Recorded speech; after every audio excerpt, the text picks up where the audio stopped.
कल से ही अब अपने एग्जाम शुरू हो रहे हैं और एग्जाम शुरू भी हो रहे हैं लॉ के साथ में। तो अगर तुम अभी इस समय नर्वस हो, आई कैन कंप्लीटली अंडरस्टैंड, और वो एकदम वैलिड है, नर्वस होना भी चाहिए, क्यों नहीं होगा बाबा नर्वस जब कल इतना बड़ा एग्जाम शुरू होने वाला है तो।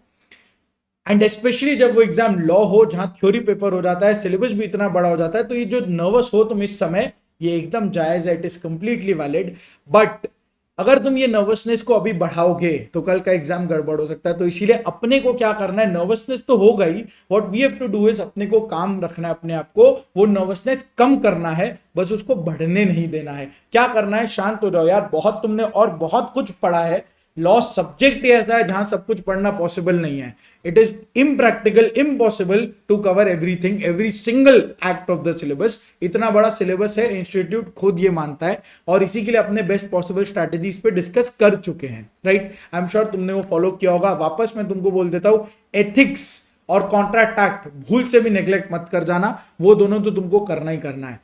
एमसीक्यू का भी वीडियो बना दिया, वो सब देख लो, तुम आराम से देखते चलो, बस अपना दिमाग शांत रखना। कल का पेपर तुमको जैसे ही 2 बजे से एग्जाम है ना, तुमको सुबह 10 बजे 11 बजे तक जितना पढ़ना है पढ़ लो, जितना पढ़ना है पढ़ लो, लेकिन 11 बजे के बाद प्रॉमिस करो कि तुम बुक बंद कर दोगे और उसके बाद चाप नहीं लोगे। जितना पढ़ा पढ़ लिया, फोकस करना उसी पे जो तुमने पढ़ा है, इससे नहीं कि जो नहीं पढ़ा है। और स्ट्रेट तुमको टाइमली जाना है, 1:30 सेंटर पहुंच जाना, प्रॉपर अपना पेन, कैलकुलेटर, एडमिट कार्ड सब कुछ लेके जाना। एडमिट कार्ड भूल से भी मत भूल जाना, लोग यही गलती करते हैं स्पेशली फर्स्ट एग्जाम के अंदर में। एडमिट कार्ड एकदम याद रखना, पेन प्रॉपर ले जाना, एक्स्ट्रा पेन भी ले जाना, कैलकुलेटर भी ले जाना, सब कुछ लेके जाना आराम से। पानी वानी कैरी करना अपने साथ में, भगवान के सामने हाथ जोड़ लेना अच्छे से। और 1:45 तुमको राइटिंग टाइम जब रीडिंग टाइम जब शुरू होगा उससे पहले 5-7 मिनट पहले तुमको एग्जाम हॉल में सेटल डाउन हो जाना है। फर्स्ट पेपर है, एकदम टाइम लेके रहो, 5-7 मिनट में तुम कोई तीर नहीं मार लोगे अलग से कुछ पढ़ के, राइट।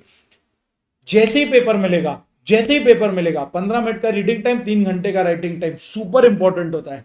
एक एक मिनट सुपर इंपॉर्टेंट होगा। वो 3 घंटा 15 मिनट तुमको कुछ नहीं सोचना है, खाली एक्शन है, खाली एक्शन स्टेप है। 15 मिनट रीड है मतलब रीड है, 3 घंटा राइटिंग टाइम है मतलब राइटिंग टाइम है। वहां तुमको वेट नहीं करना है, टाइम पास इधर उधर नहीं देखना है, एकदम स्ट्रेट लिखते चलना है, जो बेस्ट पॉसिबल मैनर में है वो लिखते हुए चलना है। प्रॉमिस करना कि 100 मार्क्स को अटेम्प्ट करके आओगे तुम कल के कल। अब जो 15 मिनट का रीडिंग टाइम है उसमें तुम अच्छे से पहले पढ़ लो। वहां पहला ऑब्जेक्टिव, रीडिंग टाइम को 2 पार्ट में बांटना। तो मैं यहाँ पे तुमसे पेपर स्ट्रैटेजी डिस्कस करने वाला हूँ भी, 5 मिनट का समय लूंगा, ज्यादा नहीं लूंगा, कल एग्जाम में मेरे को भी पता है। तो जो अपना 15 मिनट का रीडिंग टाइम है प्लस 3 घंटे का राइटिंग टाइम है, करेक्ट। ये जो 15 मिनट का रीडिंग टाइम है इसको 2 पार्ट में बांटना। फर्स्ट 5 मिनट्स में तुम पहले चले जाना सीधे सेक्शन बी में, ठीक है। सेक्शन बी बोले तो 70 मार्क्स का रिटन जो है, 70 मार्क्स रिटन में तुम चले जाना, ठीक है। पहले एमसीक्यू खोलना ही मत, क्योंकि फायदा नहीं है। पहले 70 मार्क्स रिटन को देखना है तुमको स्ट्रेट पेपर के अंदर में। एंड आउट ऑफ 7 क्वेश्चन जो तुम्हारा बेस्ट 5 क्वेश्चन बनता है, एक एक क्वेश्चन को बहुत अच्छी तरीके से पढ़ना और सिलेक्ट करना 5 क्वेश्चन कौन सा तुमको अटेम्प्ट करना है। और उस 5 में भी ना सीक्वेंसिंग करना, उस 5 को भी सीक्वेंसिंग करना कि पहले कौन सा अटेम्प्ट करना है, दूसरा कौन सा, तीसरा कौन सा। जरूरी नहीं है कि तुमको पेपर का ही सीक्वेंस फॉलो करना है, बिल्कुल नहीं। तुमको क्या सीक्वेंस फॉलो करना है, best to worst, best to worst. जो तुमको बेस्ट पॉसिबल मैनर में आता है वो पहले अटेम्प्ट होना चाहिए, वो फर्स्ट अटेम्प्ट होना चाहिए। और तुमको सबसे खराब आता है जिसमें तुमको दोनों ही पार्ट्स नहीं आ रहे, लेकिन अब तुमको अटेम्प्ट तो करना ही है, अटेम्प्ट सारा करना है, छोड़ के कुछ नहीं आना है। 70 मार्क का 70 मार्क अटेम्प्ट होना चाहिए, वो आखिरी, वो 5वां नंबर पे जाना चाहिए। तो बेस्ट टू वर्स्ट में तुमको अटेम्प्ट करना है, ये पहले तुम सीक्वेंस सेट कर लेना। 5-7 मिनट लेके सीक्वेंस सेट कर लिया। अब तुम्हारा जब तुमको राइटिंग टाइम चालू होगा ना, तुमको सोचना नहीं पड़ेगा। और सबसे पहले तुमको ये करना है, आराम से ये करना है, जितना टाइम लगे लगे, ये वाला सेक्शन बी का सीक्वेंस सेट कर लेना। अब उसके बाद तुम रीडिंग टाइम के अंदर में सेक्शन ए पे अगर टाइम बचता है, सेक्शन ए पे चले जाना। और जो 30 एमसीक्यूज है, 30 एमसीक्यूज होंगे, 30 मार्क्स के जो एमसीक्यूज होंगे, 15 इंटू 2 करके आएगा। 30 मार्क्स के जो एमसीक्यूज होंगे, ये मार्क्स है, 30 मार्क्स के जो एमसीक्यूज होंगे तुम वहां सॉल्व करना, पेपर में सॉल्व कर देना। पेपर में सॉल्व करना था, थोड़ा स्मार्ट रहना। इन्विजिलेटर आसपास घूम रहा हो, बोले क्या कर रहा है, लिख रहा है, तुम बोलना जो सॉरी मैम, सॉरी बोल के फिर से वही हरकत कंटिन्यू कर लेना। कल तुमको अपना मन का करना है, बस चीटिंग मत करना, उसमें तुम्हारा पेपर कैंसिल हो सकता है। तो इसलिए तुमको एमसीक्यूज है तो क्या करना है, पेंसिल लो और क्वेश्चन पेपर में उधर रीडिंग टाइम है ना, रीडिंग टाइम में ही अगर रीडिंग टाइम बच रहा है फ्लो में चले जाओ और उधर में टिक्का टिक्की चालू कर दो। टिक्का टिक्की में पहले रीडिंग टाइम में ये नहीं कि एक एक एमसीक्यू को लाइन बाय लाइन पढ़ना है, एमसीक्यू को ग्लांस करो। एक होता है ना बस फट फट फट फट पढ़ा, कई सारे एमसीक्यूज होंगे जो तुमको एक ग्लांस में आंसर पता होगा, कुछ एमसीक्यूज का आंसर पता होगा, सबसे पहले उसको टिक मार लेना। और उसके बाद अगर तुमको आंसर नहीं पता, अगर तुमको कोई आंसर नहीं पता तो एलिमिनेशन अप्रोच यूज करके उसको भी मार्क करना। Do not leave any MCQ, कोई एक एमसीक्यू भी मत छोड़ाना। कोई नेगेटिव मार्किंग नहीं होता है एमसीक्यूज के अंदर में, तो गलत, बट तुमको एमसीक्यू सारा अटेम्प्ट करना है। सो ये 30 मार्क्स 30 एमसीक्यूज स्टार्ट कर देना, सॉल्व करना रीडिंग टाइम के अंदर में। ऑब्वियसली बीच में राइटिंग टाइम चालू हो जाएगा, कोई दिक्कत नहीं है। जैसे राइटिंग टाइम चालू हुआ ना, 3 आवर्स में आ गए अपने, अब 3 आवर्स के अंदर में तुम इसको ब्रेक करो। कैसे ब्रेक करोगे? 30 मिनट्स, मैक्स 30 मिनट्स में बोल रहा हूं, मैक्स। ये 30 मिनट्स में तुम्हारा टारगेट क्या होना चाहिए?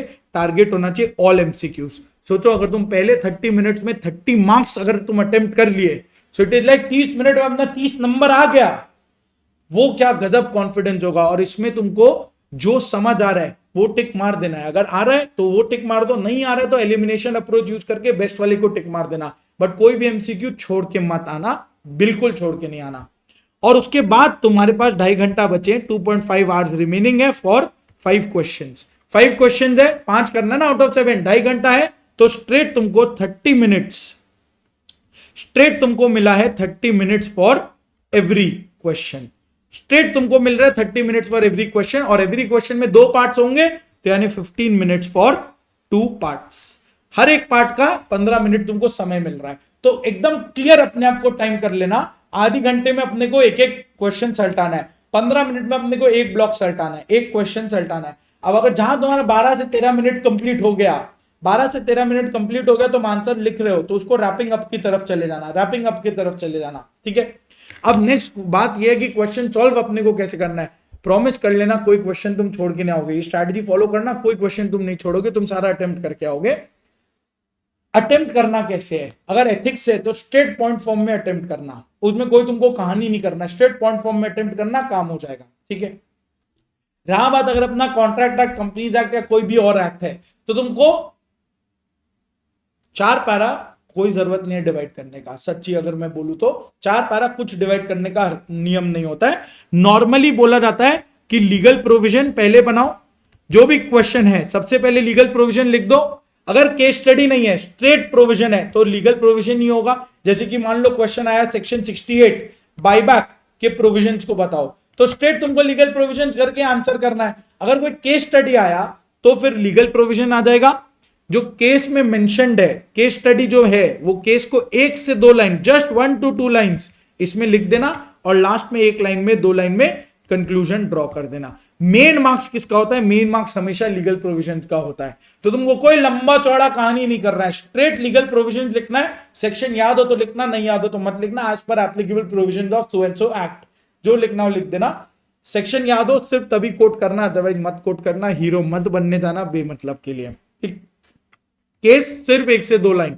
अगर तुमको केस स्टडी में केस को समराइज करना भी है, जस्ट 1 से 2 लाइंस, इसका कोई मार्क्स नहीं होता, इसका कोई मार्क्स नहीं होता, बस प्रेजेंटेशन में अच्छा कर देता है। और लास्ट रहा बात कंक्लूजन का, कंक्लूड कर देना 1 से 2 लाइन के अंदर प्रॉपर कंक्लूजन ड्रॉ कर देना। ठीक है, अगर मान लो तुमको कंक्लूजन का श्योरिटी नहीं है, तुमको आंसर में डाउट है, एकदम एग्जैक्ट तुम नहीं बता पा रहे हो क्या सही और क्या गलत होना चाहिए, क्या आंसर होना चाहिए, तो ये कंक्लूजन के पैरा को कट कर देना। सिंपल। कंक्लूजन अगर क्लियर आता है तो कंक्लूजन का पैरा लिखना और एकदम अंडरलाइन कर देना प्रॉपर। अगर कंक्लूजन में कहीं पे भी डाउट है तो कंक्लूजन का पैरा हटा देना, लीगल प्रोविजन पूरा कहानी कर देना और केस स्टडी को एक्सप्लेन कर देना और लास्ट में घुमा देना, 2 लाइन में घुमा देना, बट कंक्लूजन बोल के पैरा मत बनाना। इस तरीके से तुम यहां पे अटेम्प्ट करना। एक ही टारगेट को याद रखना, 100 मार्क्स अटेम्प्ट करना है। दिमाग को शांत रखना, उन चीजों पर फोकस करना जो तुमको आता है। अगर पेपर इजी है कोई दिक्कत नहीं है, मतलब ज्यादा खुश मत होना, सबके लिए इजी होगा। पेपर डिफिकल्ट है तो ज्यादा दुखी मत होना, रोना तो बिल्कुल ही नहीं, क्योंकि सबके लिए डिफिकल्ट होगा। एक बार बस नजर दोहरा लेना, सब everyone is on the same boat, तो इसलिए nothing to worry about. All the best, बहुत अच्छी तरीके से पढ़ना and you will do great.